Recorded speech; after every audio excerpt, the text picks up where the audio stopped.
Hello, everybody. Welcome to the LoveHour Lovecast. I am your host, Ms. Kev on Stage, and I am joined, as always, by my husband and co-host, the Kev on Stage. And before we officially start the episode, we just want to quickly tell you about one of our sponsors for the episode today, and that is selflender.com. Selflender is an awesome option if you are interested in rebuilding your credit. So we'll quickly go over some of the points and the benefits of it. But actually, before we even go there, as a couple, we definitely believe that it is important to set goals for like your credit and like things that you want to either have removed or a credit score increase number that you want to have. Credit is important and bad credit is expensive. Yes. And this is our first episode in the office, Kev on Stage Studios, Worldwide Inc., DBA subsidiary, Kev on Stage Studios. All the things, huh? Yes. And no. That's the official name. That is. It's on the checks. And if we did not have good credit, we would not have got this office because although we had the money to pay for it, they don't the care. Credit, we were going to not rent it to us. Or that it's going to cost you more money. Or it's going to cost you more money or higher deposit, or you just don't get it. Absolutely. So because we have outstanding credit, we're able to go into this with confidence. No, it's only about our budget and not about our credit, as opposed to, sometimes when you have bad credit, you got to say, okay, but look at my bank account. I have to pay more, put a bit larger deposit down. More. And, you pay more, or sometimes you don't get it. Or you don't get it. Right. So because our credit is not like that, we can get things like this. So we want you to be able to reap the benefits of this. And unfortunately, when you have poor credit, it is usually very hard to rebuild your credit or very expensive. And a lot of credit repair places are great, but all they usually do is take bad things off of your credit, which is one key of credit, but not the only key. It's not the only key because you don't want to have a credit report that is all negative. Yeah. And so this is an alternative to not just having things removed, but actually having the opportunity to put positive things on your credit report. Yes. You need to show a potential lender or landlord that you have a consistent history of on-time payment. Because that's all people care about. Absolutely. Are you going to give me my money on time? Right. What is your past tell me about your ability to pay other people on time? Because that's usually an indicator on whether you're going to pay me on time. Absolutely. And my dad's first advice when I moved out is the world only cares about you as much as you pay them their money on time. Ooh, that's a word. And because that was the time I got an eviction notice on a Sunday. The rent was due on a Saturday. On Sunday morning, I had an eviction notice. I was like, it's not even Monday. They knew you was finna be late. They was like, man. So anyway, the people are going to be wondering how Self-Lender works, Lissa, and how it's different from other credit repair options. So would you mind explaining the benefits of Self-Lender? Absolutely. So first thing is that it is not a repair option. It is a real rebuilding option. Yes. So it's an opportunity to rebuild your credit by putting positive things on your credit report. Yes. The second thing is that it is very affordable. A lot of times credit repair companies are actually very expensive. Their fees are expensive, or they charge like percentages. This is actually extremely affordable, which is part of their goals. They want to make it affordable and accessible. So it's available in all 50 states and it is FDIC insured, which is that's something that's important to me because that lets you know that there's security there. Yes. So how does it work? It is basically a secured loan. Right. So essentially what you do is instead of getting the money up front, you pay into a loan, so to speak, and that allows you to establish your positive payment history. Does that make sense? Yes. And then at the end of the term, you get that money back. So it's almost like a 2-in-1 bonus. It's absolutely a way to build credit and save money simultaneously. Exactly. And most secured credit cards require you to pay money up front. We worked put the money down. Yeah, we worked at Bank of America. I worked at Bank of America. She worked at KeyBank.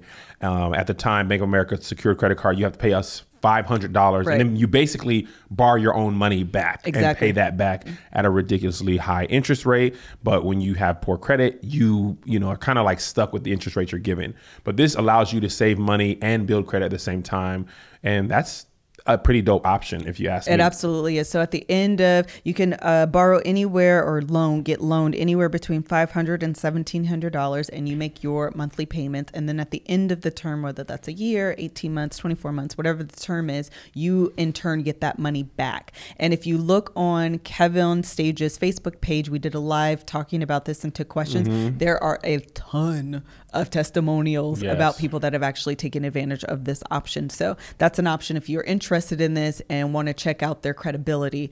Definitely check out the Kev's Live. So the APR on this is between 10 and 15%. If you have bad credit, you know that is a steal.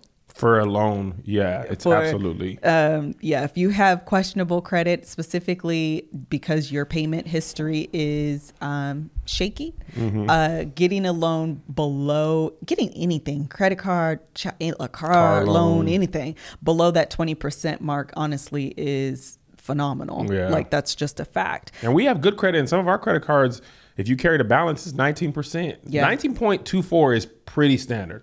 Or 19.99 is pretty standard interest rates for a credit card. So the fact that this is below that is really impressive. And of course, this is a business, so there's going to be some interest you pay. There's interest you pay on any time you borrow money. So this is not a free option, but it is a very fair priced, inexpensive way to rebuild your credit. Inexpensive way. Inexpensive. Oh, I thought you said expensive. No, inexpensive. Okay. To build your credit. And like Melissa was saying, a lot of people in the comments were like, yo, my points have jumped tremendously. And of course, this is individual results may vary because everybody's credit history is different, but it's gonna be a positive thing for you to show consistent payment history. And there's a couple of different loan options you can do. I believe $150, I believe. No, so the loan amounts are between $500. Oh, you mean the payments? Yeah. Oh, I didn't write down the payments. Okay, but the loan amount is what I meant. Okay. It's between $500 and Oh, here it is right here. So the loan amount you can get is between $500 and $1,700. The APR is 10 to 15%, and your monthly payments are a minimum of $25, maximum $150. I think that's what you're So if you want to save $1,700, you pay the $150. If you want to save $500, you pay the $25. Sure. So the origination fees are normally between $9 and $15, but because of our partnership with Self Lender, it is only $5, which is also a steal. And all you have to do is go to learn.selflender.com/KevOnStage. That's learn.selflender.com/KevOnStage. And that is to activate your $5 origination fee. Again, we've provided you all the points. I think that the major hitting points, if you're interested in this, if credit is something that is a concern of yours, an issue of yours, and you want to work to improve it, this is definitely a good option. There it is. There it is. And there you go. There you go. Thank you, Self Lender, for partnering with us on this video. And I hope that our viewers appreciate this, and I hope you take advantage. Now let's get into the episode. Oh, let's do it.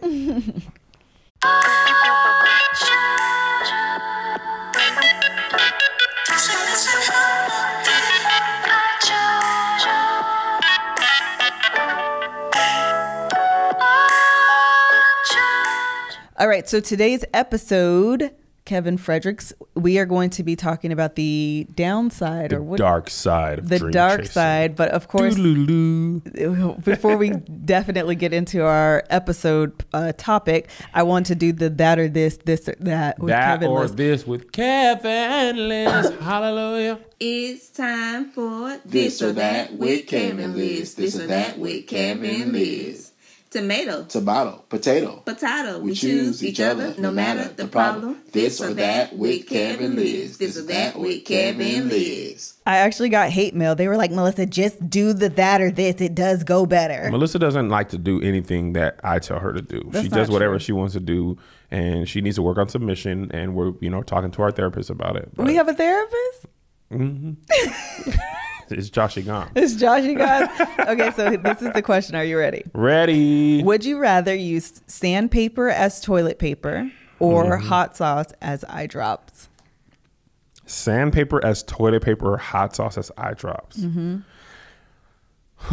Being a person who has used eye drops, the thought of pouring hot sauce into my eyes. Have you ever accidentally rubbed your eye after you've had like hot sauce like that? Or not even lemon juice, like cutting up a jalapeno and then rubbing your eye? I have done something like that. That is the worst burning sensation of all time. Yes. I did that a few months ago and actually have a Facebook post about it because I thought I wanted to take my eyeball out of my face because it burned so bad. Yeah. That is like the worst thing. So I'm certainly not interested. I mean, and your eyeballs are super sensitive, more sensitive than a butthole. You're childish. I am. That's why the boys love me, because I say butt, fart, penis, balls, and they think it's hilarious. But like I said, remember when I first started having contacts and how like it would take me 30 minutes to put them in and my eyes would be bloodshot? Okay, 30 minutes, you're being very generous and nice. Per eye. It was more like an hour per eye. It was not. It did not take me 2 hours to put contacts in. It took me 45 minutes to an hour. But anyway, an hour to an hour and a half. Rubbing my butt with sandpaper does not sound enticing at all. But it sounds less painful than hot sauce in your eye. Right, because that hot sauce in your eye, that pain is going to linger. Yes. At least with toilet paper, it's a one-time thing, and then it's kind of done. You don't wipe more than once? Well, I mean, in the moment, it's going to hurt. But when you're done and you walk out the bathroom, it's not like your butt's all day you'll be like, I also could just not wipe my butt. First of all, how are you going to ask me if I wipe my butt more than once, and then you just immediately followed that up with, I could also not wipe my butt at all? If it's sandpaper, I'll be like, I'm going to just take a shower every time. Not the way you be using the bathroom. I be pooping every day. That's regular. Let's be pooping on Tuesdays on the 15th of the month only. We always argue about who's healthy. I just think everybody has their own I think everybody's different. It took you a long time to come to that conclusion. Yeah, because you also don't eat food that much. Hello? You'd be like, oh, 2 corns. Joshua? 2 little corn. Josh was on tour with you. He knows. Tony Baker knows. Tony Baker started this narrative, and it's not true. No, it is true. I've loved you my whole life. I know you don't eat. This is not a narrative that is fact. Okay, I'm gonna take a picture of every meal you eat on tour, and when you're done with it, and see if you eat. And we'll let the people be the judge. Oh, you know funny. You don't be. There's the McGriddle in there that you took 2 bites of, and this is your coffee that you gave me. And how much did you drink? It's got your lipstick on it. And how much has been drank? How much? And I drank half of this. You're like, oh, 3 sips. Simmer down. Now, usually I don't care because it benefits me that you don't eat all your food. But for the sake of argument, you absolutely don't eat. Everybody simmer down. Do we agree? Hot sauce in the eyes, for sure. That's what you're going with? Yeah. You would rather... Oh, no. I mean, for sure is what I don't want. I'm sorry. Sandpaper butt. Sandpaper butt. Okay. Butt. All right. We're in the office. Aren't you excited? We are excited. And since we're here, we're going to talk about... Dream chasing. Not really dream chasing. The dark side of dream chasing. Yeah, the Hello, other side. Darkness, smile. No, the dark side. The dark side. Because people only usually talk about the positive part of it. That's true. And interestingly enough, we didn't realize this at the time. We officially took over this office space on March 1st, 2019. And we got to LA March 1st. On March 1st, 2013. Yes. So we left, did we take 2 days? We left on the 28th. Mm-hmm. Yeah, we left on the 28th. We drove from Washington to Southern Oregon. No. We drove from Washington to Northern California. I think we stopped in Redding, California, which was probably about 7 hours from home. I think LA to Washington is Tacoma's like 17-hour drive. And we had to leave late because the movers didn't come till 2.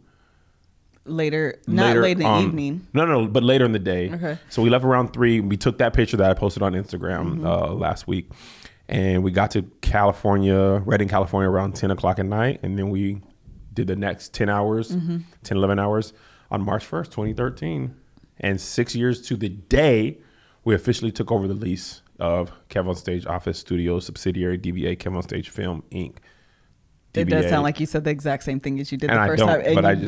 But I just say it fast. Oh. So it sounds like that sounds exactly the same. The only thing I say for sure is subsidiary, DBA, and Inc. Those are the words. The rest all is different. Jumbled. Okay, yeah. So going through this, and most recently, you sent the Frederick's Family Manifesto. Yeah. So can you tell us what you were thinking about when you wrote that and like the point behind that? And I'm almost going to be interviewing you today. Interview me. Okay, go. I knew that in order to get you on board, we needed a plan. And I knew what your concerns were. And I don't think you had any abnormal concerns. I think you were like, where are we going to live? Where the boys going to go to school? How are we going to get there? What are we going to do with the house? Jobs, all that stuff. So while Zeze was on set, I just worked. I thought about, okay, where will we live? And I did research, asked people around, like, where's the most expensive place and blah, blah, blah. Talked to my dad about what to do with the house. This is probably the dumbest part of the plan that we didn't do, like house foreclosure. And my dad low key was like, I mean, son, I don't really think that's a good idea, but if you want to do it, here's how. So, but I kind of approached it like, Dad, this is what I'm going to do. And he was like, I think there's other options, son, like whatever. But anyway, job, I knew that was really important to you. Luckily, we had a job that there were, and it's so funny. I was reading over it. This is before we knew anything about LA. And I was like, oh, we'll live in Long Beach. I'm sorry, we're working Long Beach and we'll live in North Hollywood. To me, I was like, that's fine. It's like 20 miles. And that's before I knew anything about LA traffic. There's no way we could have lived in North Hollywood and worked in Long Beach or El Segundo. All we would have done is be in traffic.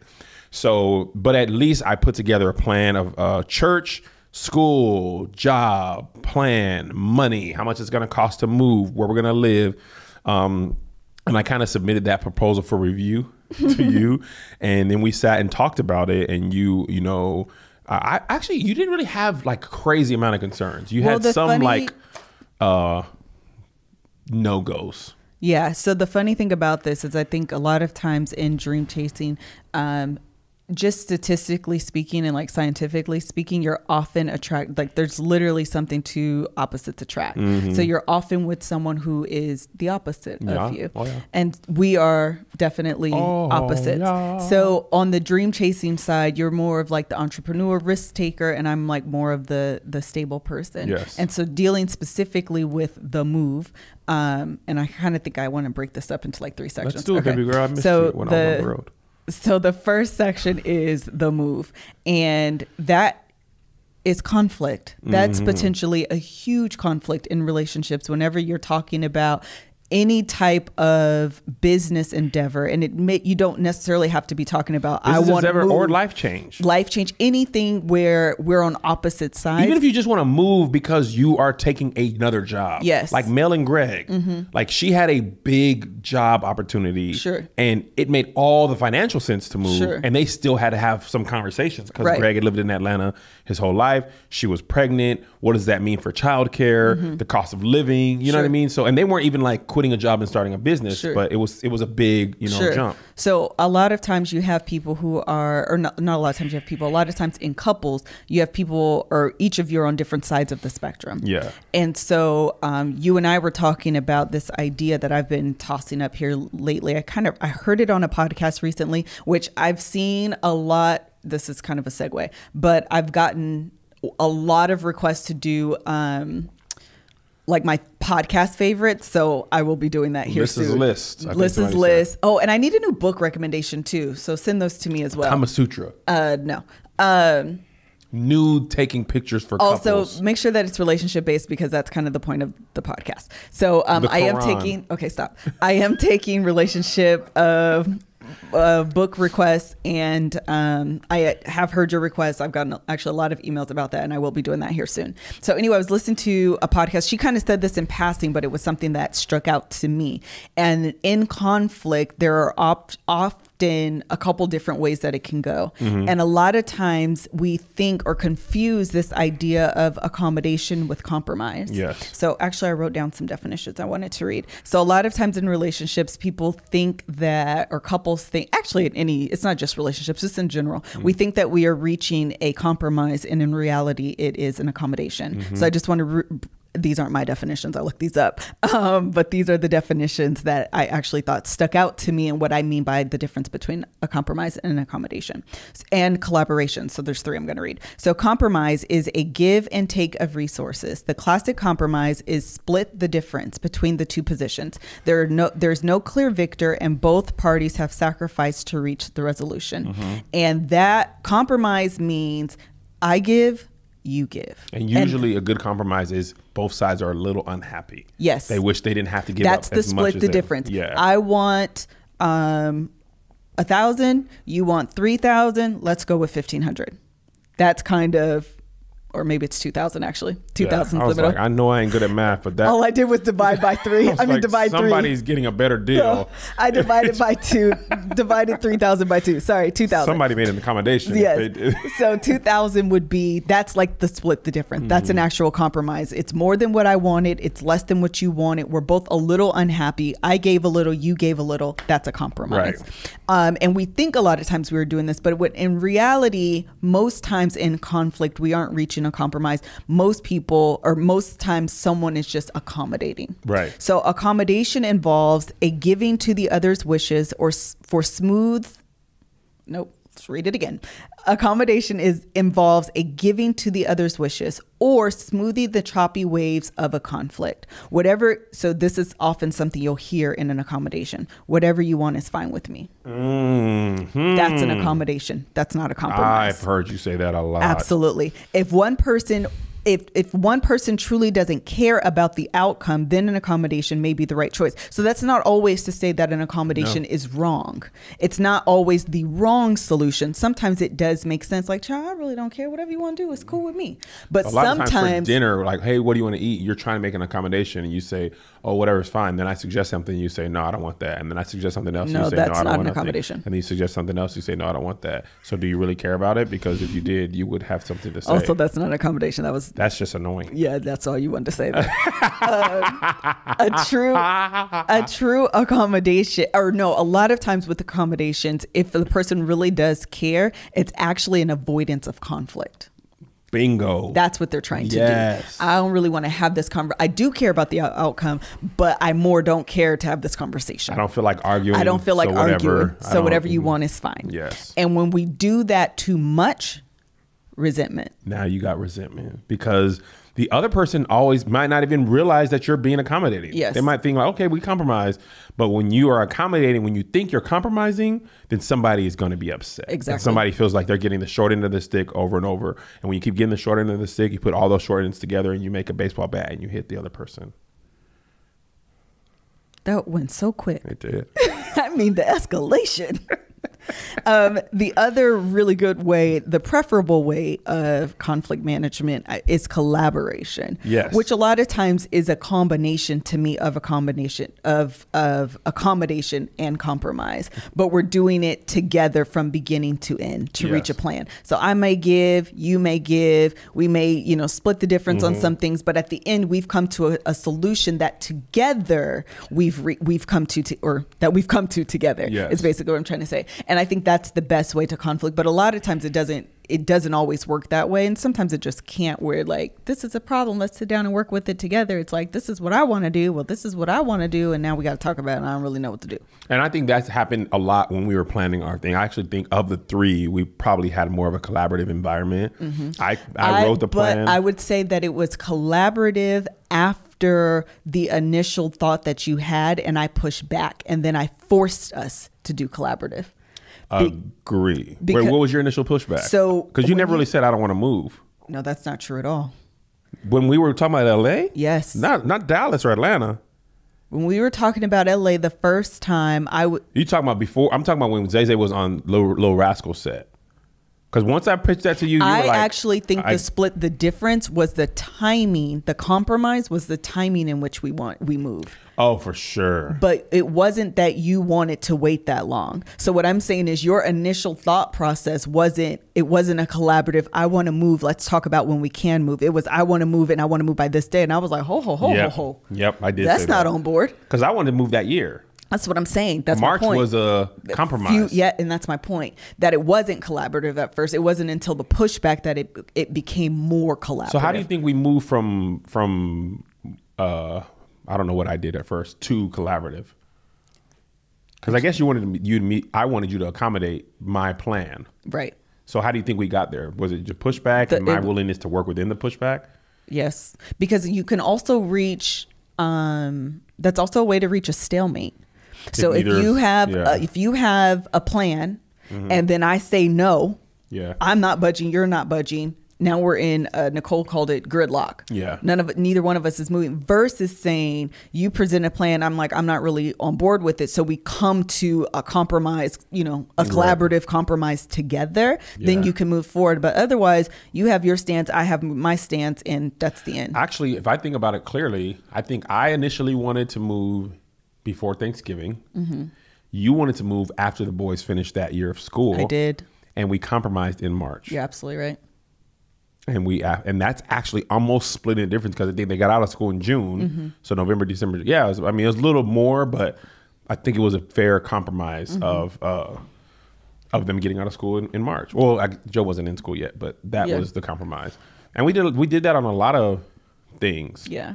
So that was kind of the move and where that was. And then once we got here, I would say that we kind of fell back into our traditional roles. And I had this revelation here recently about my role in the dream. Mm-hmm. Okay, so this is something that I posted on my Instagram, and it was because I'm starting to feel like I'm, kind of finding my bearings and kind of coming into my own. But it took a while, and this last year has really had me question, this last year specifically, talking about like the tour and stuff, year and a half, has really had me questioning my role in this dream. Mm-hmm. So initially, when we first moved here, we're going off for the dream, and I'm on board because I recognize my role as being the stable You go provider. out, Kev, I'm going to be at work. Exactly. Healthcare, I got you. And I realized that happened out of necessity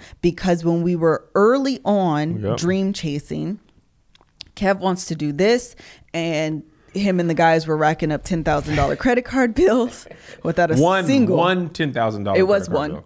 Without a single solitary way to pay it back. I mean, not a single clue of how to pay this back. And I'm like, so listen, while we're talking about credit, shout out to Self Lender. I knew you were going to say that. That's something that is important to me. I watched my dad work hard when I was a kid on his credit and paying bills. I have very clear memories of him, writing out checks and balancing his checkbook, all of those things. So it's something that I've always valued. So you gonna rack up this $10,000 bill, and it's in our name because we had credit, the best credit of the guys. And if they don't pay it, we're stuck with this bill. Mm-hmm. And $10,000 you will be paying from now until the day you are put into the ground. If you're putting minimum payment, which is all we was doing, till kingdom come, the rapture gonna come, and as we getting taken up, they're gonna be like, hey, what that minimum payment though? Exactly. I'm going to heaven. We'll see you. So it was like, okay, so if he's going to be the risk taker. And early on, they were taking a lot of risk. And to me, if I'm being completely honest, looking back on it, I thought that the risks you were taking were irresponsible. Well, you were absolutely right. They were stupid risks. We had no plan. We had no idea what we were. It was so dumb. We didn't even take out a credit card to buy materials with which to sell an item. We just were like, we're going to go to Miami and meet this guy, and then something will happen. Stupid. Yes. Stupid. And financing whole trips I don't know how you way. even, we should have a whole other conversation of how you maintained your sanity during my ridiculous. But what happened was that it put into my mind, they don't know what they're doing. Seriously, they don't know what they're doing. I hear you, God. They don't know what they're doing. They are irresponsible with money, and at any point we can go bankrupt based off the decisions that they're making. And so what I have to do is be like a tree planted by the rivers of water, and make sure that I always have a job with stable income and with benefits, because at this point we have a mortgage and kids and the two of us and bills and student loans, and I have to make sure that those things are taken care of, so that in case they go off and do something dumb, at the very least I have a check coming in every 2 weeks. That mentality has stayed with me up until this most recent revelation. And the thing that's interesting about that mentality is we are not in the same financial situation we were in, and the prospects of our financial life are better than they've ever been, but your mindset is still stuck. And what if this don't work? I haven't even made no stupid ideas like that. You know, I don't waste no money. I don't even buy shoes no more. I don't buy anything. All I do is want to go out of town for vacation. And buy 6 cell phones. Oh my God. Nobody will let me have 2 phones. Tony Baker has 2 phones. Doughboy has 2 phones. I don't know why they have 2 phones. For shooting. They're both iPhones, though. That's the camera for the studio. Josh takes that. He's not with me. You take it. It's always with you. It's, communicate. No, I want it. I want it in my hand all the time. But even with that, I asked you, can I get another phone? No. You said, no, nobody let me do what I want to do. With my own money, I can't do what I want to do. So, but the thing, but you can admit, as I told Melissa this, I said, Lissa, if I booked a movie and got $1 million, would you still feel this way? She was like, yes. And I was like, $10 million. Yes. Why? Have you seen Unsung? Have you seen all these Hollywood people who are folks on and off again? They be going broke. So I think it's like survivor's mentality or the poverty mindset where you just feel like eventually the bottom's going to fall out. I do have that. I most certainly have that. That is definitely something that I deal with. But in addition, if I'm naturally dispositioned to be more the bottom's going to fall out, I need to prepare for the just in case, the worst case scenario. It's only compounded by those previous experience of y'all are being irresponsible and dumb. Yeah. And I need to make sure that we're always on a safe ground. And there's a net to catch us that we won't go below. And I am that net. Absolutely. And so, I think, go ahead. No, I was going to say on the same thing about being, I think you can admit that I've been more responsible. No. I concur. But what I'm saying is that I didn't realize truly I had that mentality until just recently. It was like last week. No, legit. I didn't like Thursday, Friday. And it was because, to be honest, I was literally like, God, why have I struggled with this? What am I like? What is my role? What am I? And child, God be dropping stuff in my spirit. What did he say? He said that was the propeller. What did he say? He said the propeller and the anchor. He said you've been the propeller and the anchor in this. And this is it was. Y'all know I like words a little bit. So I looked up the definition of propeller. And a propeller takes motion from this way to this way. Mm-hmm. And I said, oh, God, that's good. Because sometimes I can see Kev and you're working and you're doing and you're wanting to do stuff. And sometimes you're just doing this. A lot of ideas. Is this propeller on an airplane? Helicopter. Okay, because I'm it takes confusing. Circular. I'm saying that it takes circular momentum to generate lift. Exactly. Come on in here. And child, that's a wife. In general. Yeah. You don't get what I'm saying. No, I wanted to though so bad. Did you feel the wife is the propeller or the anchor? She is the propeller. Pilot? She is the propeller. But what I'm saying is she's able to take the motions of her husband. Oh, I'm just creating raw energy. Exactly. Spinning around. And you're like, if we just lift this up, this will actually lift this thing up. And that to me is the help me. That's that's a wife's role oftentimes. And I was like, I'll spin that propeller and be going absolutely nowhere, but this thing's moving though. And what you'll do is, I'm like, God, I can see busy work. Yeah. Of just doing. And having a wife to say, well, what if we do this? Or what if we do that? Or just bouncing off the ideas. Yeah. Do you get what I'm saying? Yes, I absolutely do now. I didn't know what kind of propeller did this. I was like, is this a ship? Is this like, you can say because usually like propellers on a plane. Yeah. Okay. You can do this. I get it now. I get it. So the thing that I've been great about is date night.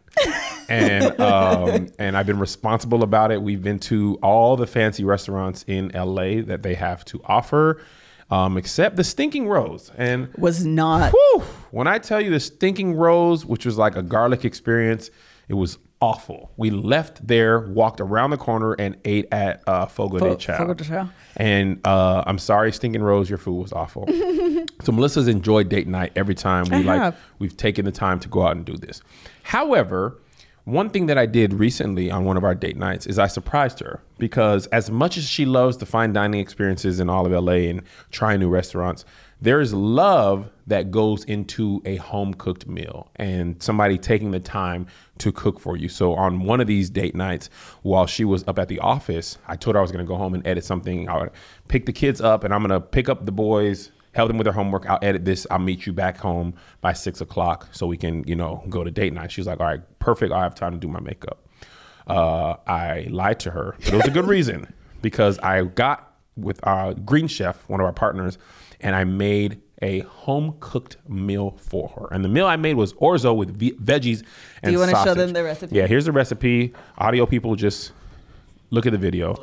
So the thing that I like about Green Chef is, one, it's very simple. One of the reasons I don't like to cook is because I never know what to make. I literally make, here's what I make in my life without the help of Green Chef. Spaghetti, boiled chicken and rice, baked chicken, and barbecue.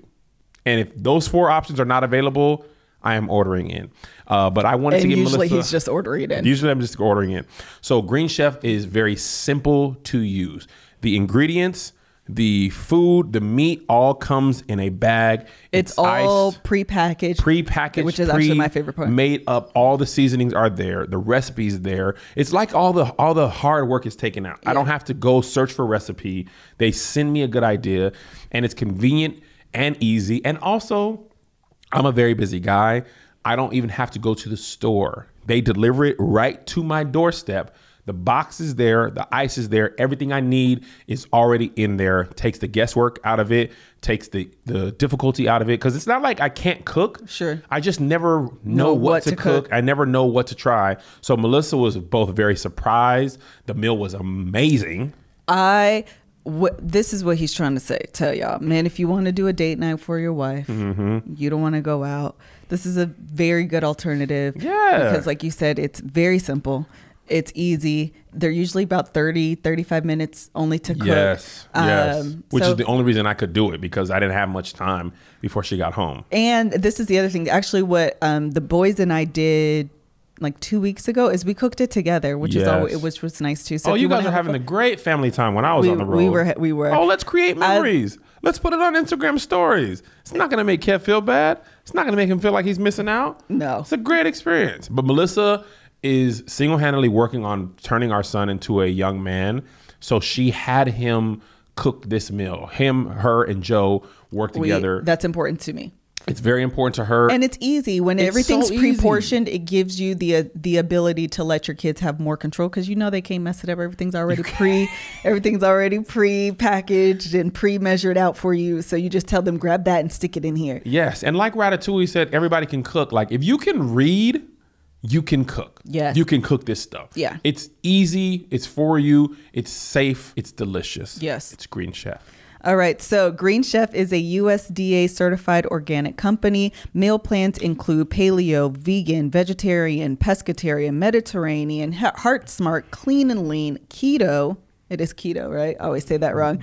Gluten-free and omnivore.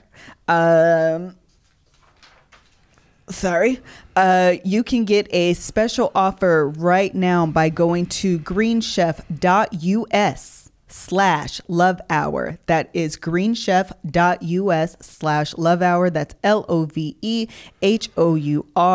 You will receive $50 off your first box of Green Chef. Again, go to greenchef.us/LoveHour. That's LoveHour for healthier options. Bingo. Bingo. Bongo. And that's actually really important. Yes. Date night is important, and this is a great way to It's easier way to get the draws if you have taken the time to cook the meal. Yeah. Because ordering Postmates and Uber Eats is all great. Everybody loves that. Going out is great. But home cooked meals feel like more love. Agreed. Okay. All right. So back to that. So that revelation was actually quite it was comforting for me, because this is the next point in DreamChasing. So we did like the move, or the initiation of like settling our differences. And then it's like, well, how do I actually navigate going through this? Yeah, because the transition is difficult, and the finding your place. So me holding on to that old mentality of I need to be the stable one. And honestly, it stunted you. It didn't allow you the opportunity to grow, and for me to reevaluate and say that, Kevin has grown from that time period. I need to adjust. Right. And because I didn't adjust, it caused strife, friction, because frustration, you were like, look sex. Where we are, look where we are right now. Look at all the things we've accomplished, and I am shouldering this. I need your help in joining me. And I'm like, nah, but remember from 15 years ago when you was being dumb? Yeah. I was like, girl, that was like so long ago. Like, we paid that credit card off the first. But I don't think you realized that that's what I was holding on to. No. Okay. I'm talking about after the conversation. Okay. But, I'm just thinking about it. Like, we paid that credit card with the first big check we got when we moved to LA. The first thing we did is pay that credit card off. And that was 6 years ago. And since then, you admittedly, I haven't been making stupid decisions. Sure. And some of these decisions, like touring, has been, financially lucrative to us. I mean, it's a lot of work. And now we're trying to find ways to, generate that type of income without like me traveling like a maniac. But, our life is a lot different now than, sometimes I don't even remember how we got here. Yeah. Because we first moved here, it was a little bit of money. A lot of faith. Yeah. I mean, it was just like, I remember I got $500 yes. to write, direct, edit, shoot, Don't hit post, notes, 3 or 4 notes back for $500. Yeah.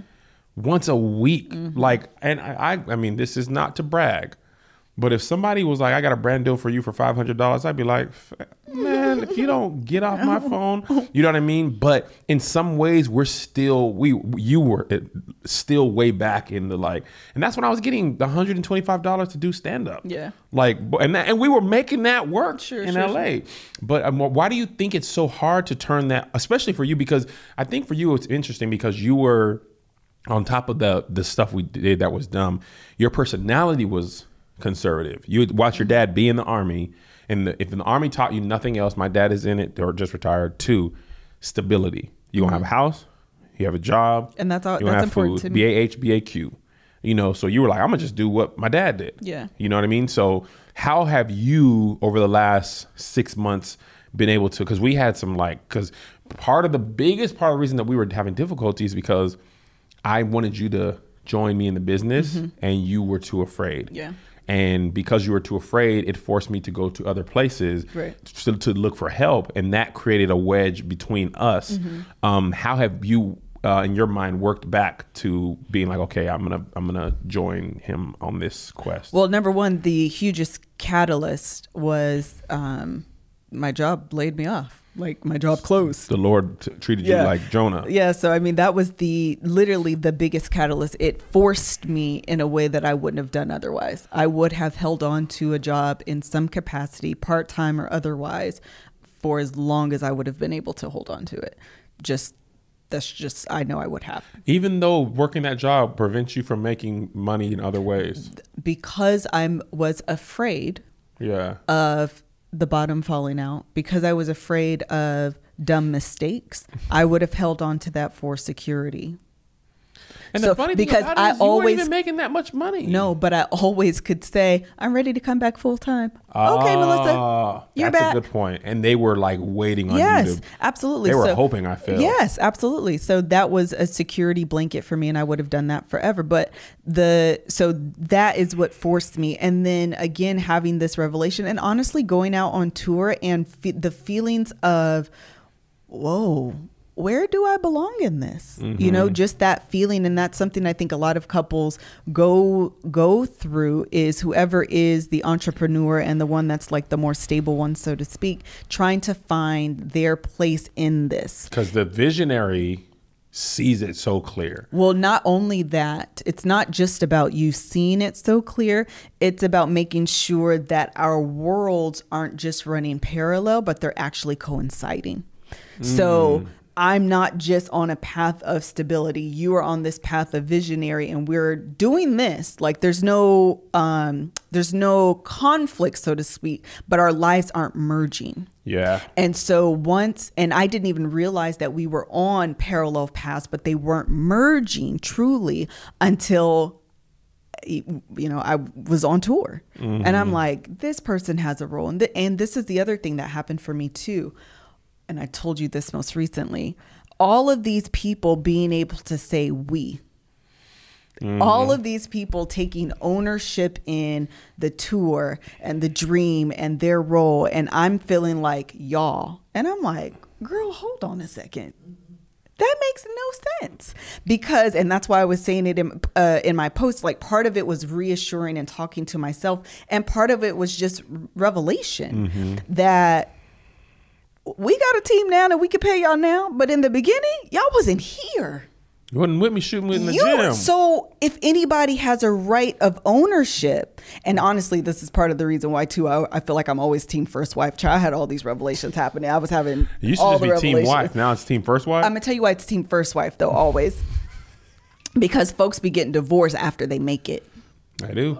And team first wife is the one for a white girl when you were going out, and what allows the entrepreneur to go out and do the things that they do is because of the stability, the stability of the person that's at home, making sure that dinner is cooked, the kitchen is clean, the kids are taken care of, homework is done, projects are complete, and you can just go and do what you have to do, come home and eat and go to bed. Do stand up for $0. Exactly. I did a lot of stand up for $0 exactly. because you was taking care of the boys. And those things are... And I worked, don't trip. No, you did. But what I'm saying is those things are forgotten. Yep. Not necessarily by the visionary, but also by the yes. I forgot those things. Yes. I forgot the value that I brought to the dream. And so then I'm on... This is me specifically dealing with the tour. I'm on tour and I'm like...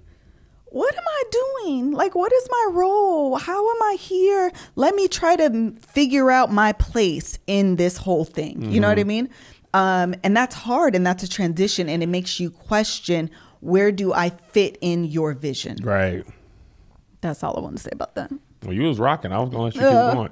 I think that's so important. And the other thing, Liz, that's so important is communicating that. Oh, absolutely. Because you were feeling a lot of this stuff and you weren't telling me nothing. Yes. And I was just living like everything's fine and hunky-dory. And you weren't communicating. I mean, some of the stuff you just communicated now, it's over a year old now. And there's nothing I could do about it from back then. And I firmly believe we could have came to a easier place if it were communicated at the time. And I don't even know if you, like, if it was like a cognitive thing where you were aware of that feeling, or they were like kind of in the, you know, Dark Passenger. Shout out to Dexter. It was a great show. The last couple seasons sucked. It's awful. But he always talked about a dark passenger, but maybe these feelings were like dark passengers of like, where do I belong? Because the thing that people forget, you can have these feelings and everything is all smiles. Absolutely. That's healthy and happy. We had a great time on tour. Healthy and happy. Healthy and happy, you said? Or unhappy? The difference between being healthy and being happy. Oh, got it. So I think it's important to realize like that communication has to go both ways, because there were some check-ins I could have given to you. Like, hey, is everything cool? How are you feeling? How you see everything? And I just assumed that because we were smiling, you were having a great time, you were sure of yourself and things like that. And that wasn't necessarily the case. In addition to, this goes back to your communication, which looking back on it, I'm like, Chad, you could have done better. And I just told you this the other day. Part of it is I wish you could see it. Me? Yes. See what? The way I was feeling. So part of it is, I don't want to say it. I really want you to just be like, are you sure you're okay? Because this is what I see is going on. Got it. And that... Oh, I don't want to get emotional. Why do you hit me? Because it's my way of releasing the emotion. Hit yourself. No, because I can hit you harder. Part of it is that I want you to see that this isn't working. I don't want to have to voice, because then you feel like a bother. Then you feel like I shouldn't feel this way. And I don't want, and this was a huge opportunity. Like, we're talking about it specifically, but just in general, I'm trying to give, voices to people. If I feel like this is a huge opportunity for the visionary spouse. Yes. I don't want to be the one to rain on that parade. Right. I don't want to be the one to be like, I'm unhappy and this is why this person's getting on my nerves and this is what I think about this person. Let me tell you about this over here. And yesterday this happened. Like, you don't want to be that person either. Right. So you just suck it up and smile. Yeah. Until you get to a point, and I was working out what is happening, what is going on, how do I feel?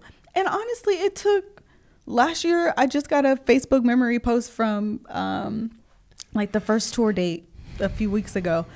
From that moment until last week, to truly come took you full a whole circle. year to be like, that's how I was feeling. Exactly. So how could I be more aware of your feelings? Yeah, because it's like I want you to want to do the dishes thing. It is kind of, but also kind of not. But yeah. How is it not? The want to do the dishes is that I want you to see that this is important to me. Therefore, I want you to do it. This is, I just want you to see me. Oh God, that was a message. Just keep your hands to yourself. A little bit. And I agree with that. I agree with that. I think it's like if you call attention to it, then you're just doing it because I said it. Yeah. Even if that's genuine. Sure. But if you really notice and make a change without noticing, then it's like, oh, he realized I was off. Yeah. He realized I wasn't happy. And I've done that before, but I totally whiffed on this thing. Child, we missed all the things. I had to perform. But hello. But also I own the part that I could have said something. Thank you. I absolutely, like, I can own that part as well. And that, I mean, and honestly, that's what started the Just Say It, was realizing my fault in all of that. Ooh, that Just Say It, boy. There are some times you have seen something and not said nothing, and luckily we didn't do it, and you're like, I knew y'all shouldn't did. I felt that way. That was just recently. And I was just like, why wouldn't you say that? You gonna let me butt my head when you could have helped? Yeah. You're like, and I'd be like, if you can help me, if you don't want to say it for yourself, say it for the benefit of the Kevin. He needs it. So the other thing that I wanted to, like, the biggest lessons that I've learned in the course of, like, the dark side of the dream, number one is the importance of communication with conflict resolution. Do you have other things that you wanted to say?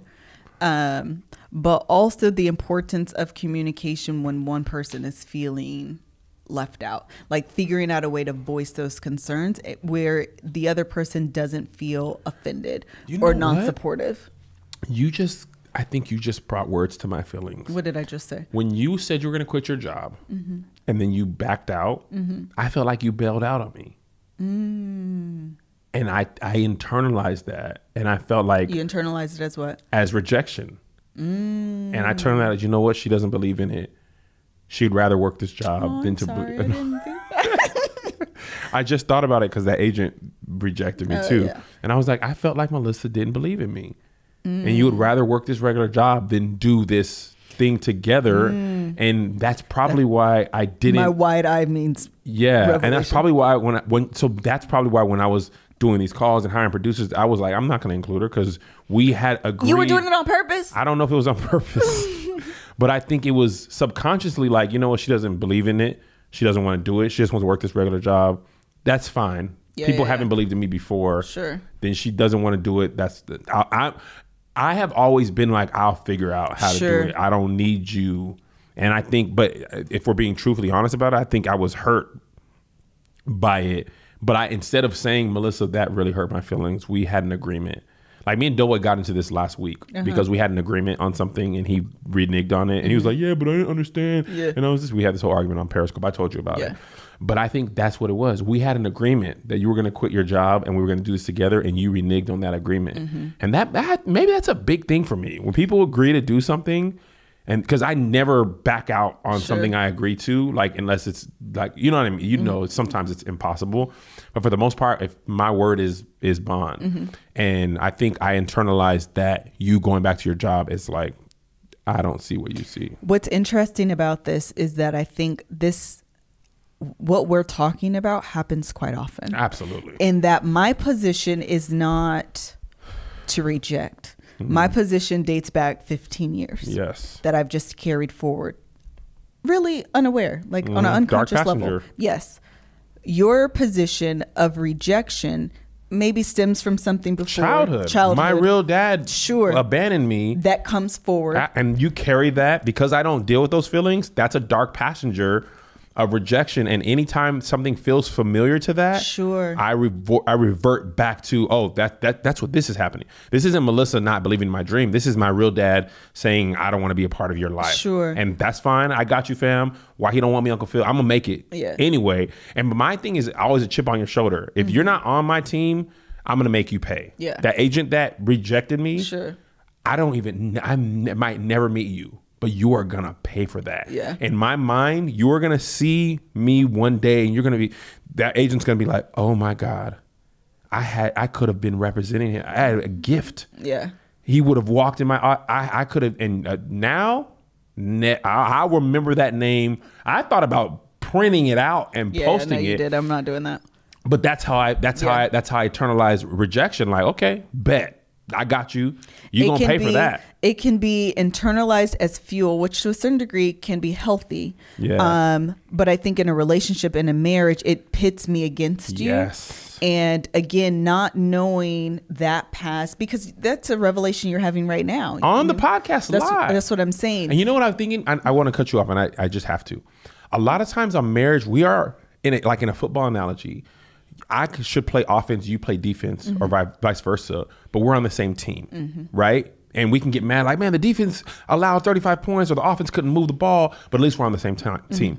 But sometimes in marriages, when it's really unresolved, you're on separate teams. Sure. I'm the Patriots and you're the Eagles. You're we ain't even the rivalries. same. Yeah, I see you as an enemy as opposed to a person. And that's what I think is very dangerous. Absolutely. Is we should be on the same team, even if we're fulfilling certain goals. And the thing about the dark side of dream chasing, that transition is your thought process about being the anchor. It worked for when it worked. Right.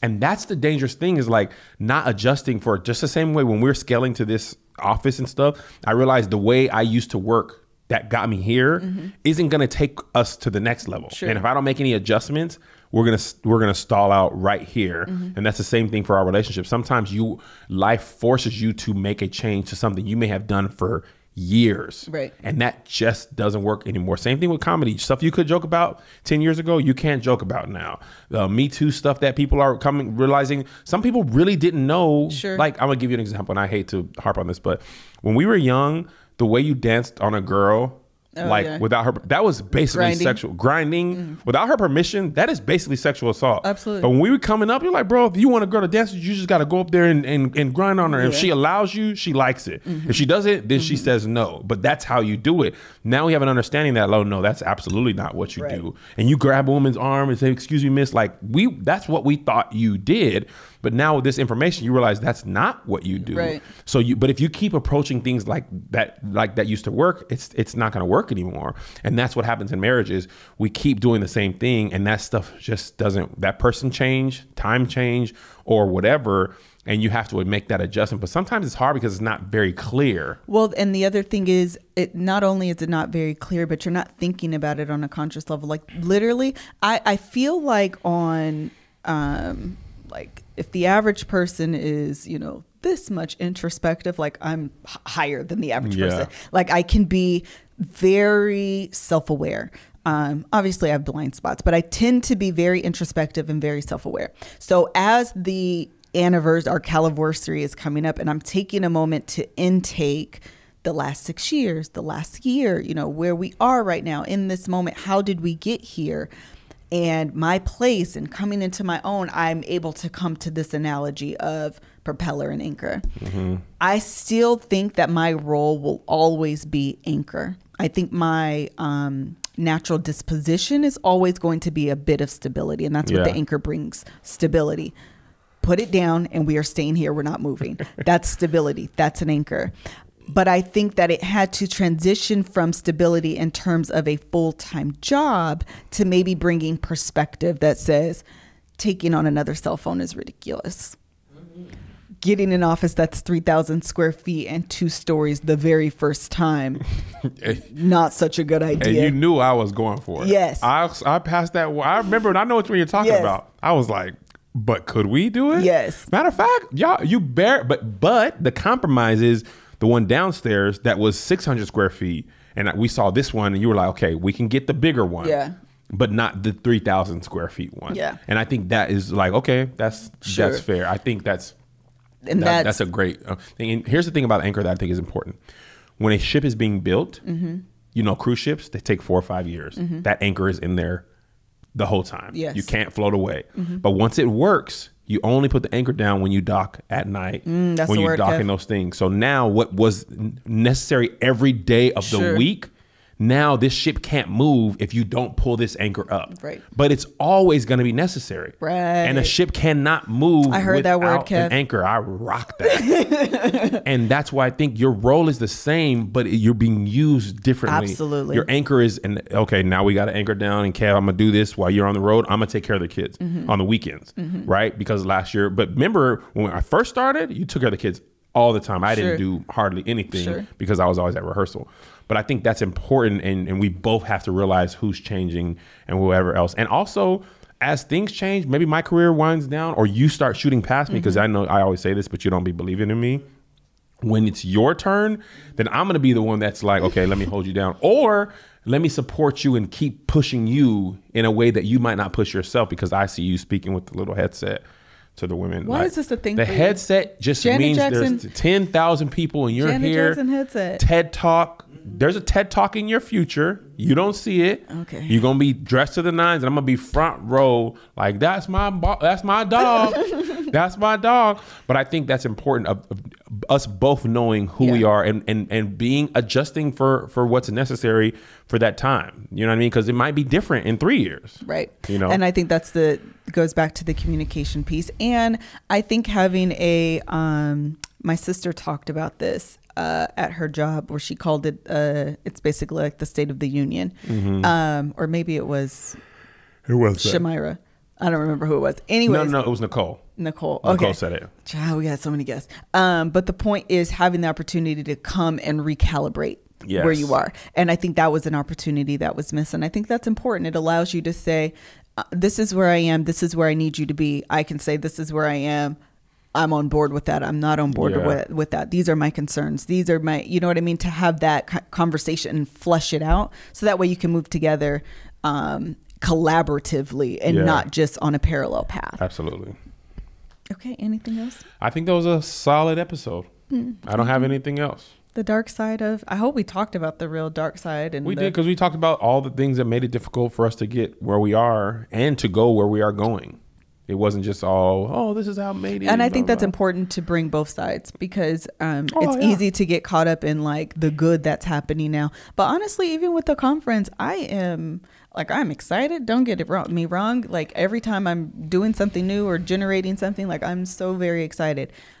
But I am terrified. I am absolutely, this is going to be expensive. We are getting quotes back. And I'm like, girl, why you thought this was a good idea? This is dumb. This is the dumbest thing. Oh, man. You know, and so that's terrifying as well. But I know people will only see the success of something. They don't see that other side. Absolutely. So it's just important to bring that balanced perspective. And dream chasing and being where we are, it doesn't come at a cost. Right. And you don't want to lose your relationship in the pursuit. Wait, it doesn't come at a cost, or it does come at a cost? No, it does come at a cost. Okay. And you don't want to lose your relationship in the pursuit of a dream because you haven't had an opportunity to come together. And honestly, that's what happens when people reach the height of the career. I believe part of the reason why they separate is because, again, this idea of being on parallel paths. And we often think parallel paths is a good thing, but parallel paths never intersect. Right. And in a marriage, you can't just be on parallel paths, because it's also easy for those parallel paths to do this. Yep. And before you know it, you have a world of your own. And I voiced that actually while we were on tour. I said, this is what I feel like. And I don't want to get to a point where I feel like you've drifted so far over here. And even if I'm on my same path, this gap is huge. Yes. And that was a concern of mine. I'm like, I don't know where I fit, but beyond not knowing where I fit, I can feel us drifting apart. And that's concerning for me. Anything else? Thank you so much for joining today's episode of the Love Hour. Thank you to our sponsors, Green Chef. Sponsor, child, we only had one. Self-Lender. Self-Lender. Hello. Thank you to our sponsors, Green Chef and Self-Lender.